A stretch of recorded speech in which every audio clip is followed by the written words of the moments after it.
Penny asked Trace. "Yep, I'm heading back to your place." Bringing along a man the sheriff knew and trusted was a mighty good idea when a group rides into town with a man draped over a saddle, a man with 3 gunshot wounds and a whole passel of teeth marks from a wolf. "Sheriff Walters doesn't seem to be planning to lock any of us up, and he told me I could go if you'd stay." "Be glad to," McCall said, not sounding all that glad. He probably didn't like shooting a man much. Penny sure hoped he didn't like it. "I'll ride the body over to the undertaker, then I'm heading out." Trace went off with the body. Penny looked at John McCall. "Let's go find a quiet place to talk." McCall arched a brow but came along, as if the empty dirt street of Dismal wasn't quiet enough right where they were standing. Dismal had 2 strips of businesses that faced each other like a couple of gunfighters at high noon. The dirt main street was just wide enough for 2 buckboards to pass by going opposite directions.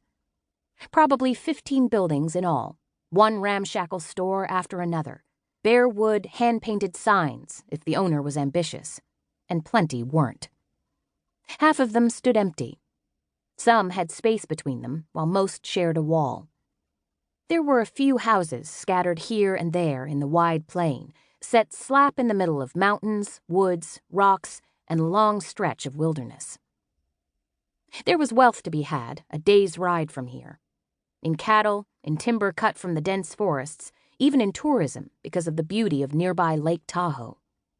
Add in the heavily traveled California Trail that ran along the north side of the lake, and there was plenty of money to be made. There was also the Comstock lode that had turned hard-working miners into millionaires. Yep, there was wealth to be had, but somehow Dismal managed to avoid it. Apparently, ambitious folks rode a day away and didn't come back. Penny tapped her foot impatiently. She needed to get somewhere so she could yell in private. It would be easy to find a quiet spot. The whole town was a quiet spot. Of course, it wouldn't be quiet once she got there. "I want to know exactly who you are, mister." Penny walked away fast from the sheriff's office.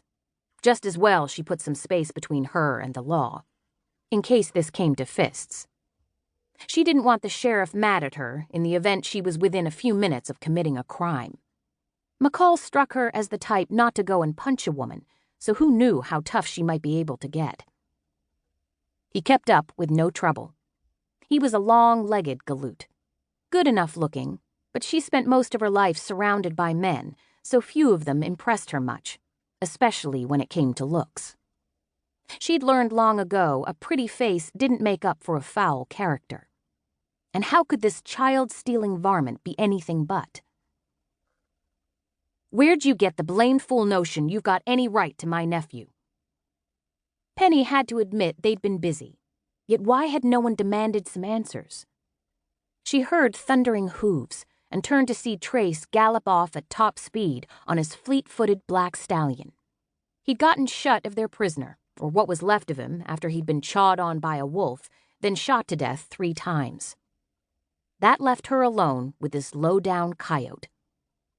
Penny decided they'd come far enough. Past all but 2 empty storefronts at the far edge of town. She stopped between the last buildings and turned to face him, arms crossed. "We're going to clear this up right now. You will never take my nephew." "Your nephew is the grandson of the people who hired me to find him and bring him home.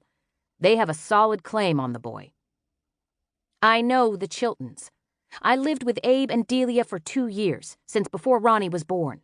The Chiltons—" A gun cocked with an ugly metallic click in the darkened alley between the stores. A second gun jacked a bullet into the barrel. A third. Penny whirled to face 3 masked gunmen. The one in the center said, "Not a word out of either of you."